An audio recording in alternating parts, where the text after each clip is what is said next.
जी। और जिस समय ऐसा कष्टपूर्ण बाहरी व्यवहार में महाराज जी आपका जीवन था, महाराज जी उस समय भी तो आप भजन करते थे। हाँ, तो निरंतर उस समय ज्यादा करते थे। उस समय ज्यादा इसलिए करते थे, अब जैसे सुबह से हम लगे तुम्हें समझाने में, उस समय समझाने उस समय केवल भजन था, किसी से मिलना जुलना नहीं, किसी से बातचीत नहीं, रात दिन भजन था। अब तो भजन का विभाग भी हो गया कि भाई 2 घंटे एकांतिक होगा, ये होगा वो होगा। उस समय कोई विभाग नहीं था, केवल भजन था। ना भोजन की व्यवस्था है, ना रहने की व्यवस्था है, रात दिन गंगा किनारे भगवान के भजन में महाराज जी लगे। उस समय भगवान ने ऐसा विधान क्यों नहीं किया आपके लिए?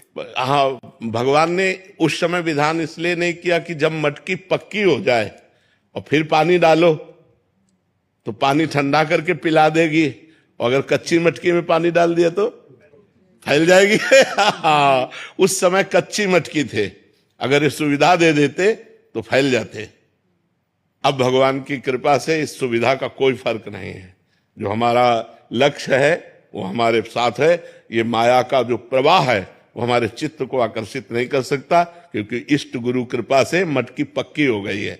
तो भगवान ने ऐसी कृपा की कि बिल्कुल संभाल करके ऐसे लाए, और जब ये दिया तब भोगने लायक नहीं रखा।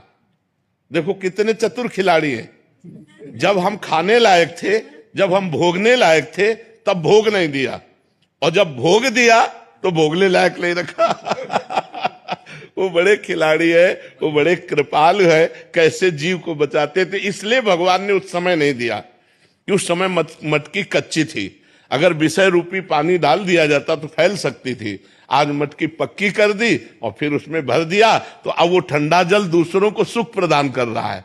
मटकी स्वयं सुरक्षित है और दूसरों की प्यास बुझा रही है। इसलिए ऐसा भगवान ने किया। पर जी आपको लगता नहीं कि अब ठीक होते, स्वस्थ होते तो हम अच्छे से? नहीं, इन इच्छाओं का सबका नाश हो जाता है। भजन का यही फल होता है।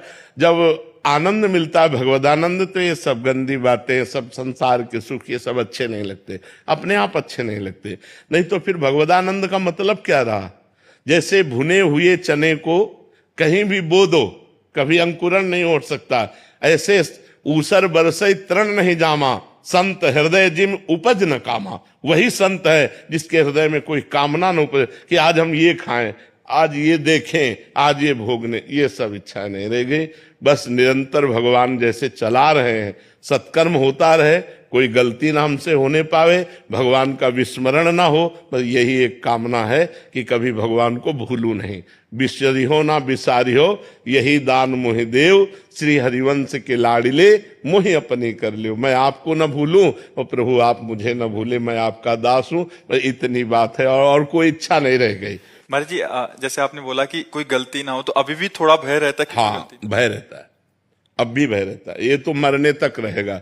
एक वैश्या थी, तो एक संत भिक्षा मांग के निकलते थे, तो उसने मनोरंजन में कहा कि बाबा तुम्हारी दाढ़ी पवित्र कि मेरे बकरे की दाढ़ी पवित्र?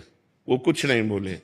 2 साल बाद जब उस मरण सैया पर लेटे हुए थे, बोले उस वैश्या को बुलाओ। बुलाया, कहा बेटा मेरी दाढ़ी अच्छी। तो बोले बाबा ये बात उस समय क्यों नहीं कही? बोले इसलिए नहीं कही कि कभी कुछ हो सकता है। आज मैं मरने जा रहा हूं, अब कुछ नहीं हो सकता, इसलिए दाढ़ी मेरी पवित्र है। तो देखो माया बड़ी बलवान है, बड़े बड़े ब्रह्म ऋषियों को भी आकर्षित कर लेती है। हम तो बहुत छोटे जीव हैं, इसलिए हम भगवान के सहारे हैं। भय यही रहता है कि भगवान को भूल ना जाऊं, कहीं कोई गलती ना हो जाए। ऐसा मेरे जीवन भर भय बना रहेगा, जब तक शरीर रहेगा तब तक ये भय बना रहेगा कि मेरे से कोई गलती ना हो जाए। और भगवान निरंतर भजन चलता रहे, कहीं भगवान को भूलकर माया में न फंस जाऊं। ये डर बना रहता है, ये डर है कि कहीं भगवान को भूल न जाऊं, कहीं माया में ऐसा कोई आकर्षण ना हो जाए जो भगवान का चिंतन छोड़कर माया का चिंतन होने लगे। क्योंकि शिव विरंचिका मोहई, माया कैसी है? शिव विरंचिका मोहई को है बपुरान, अस जिय जान भजी मायापति भगवान।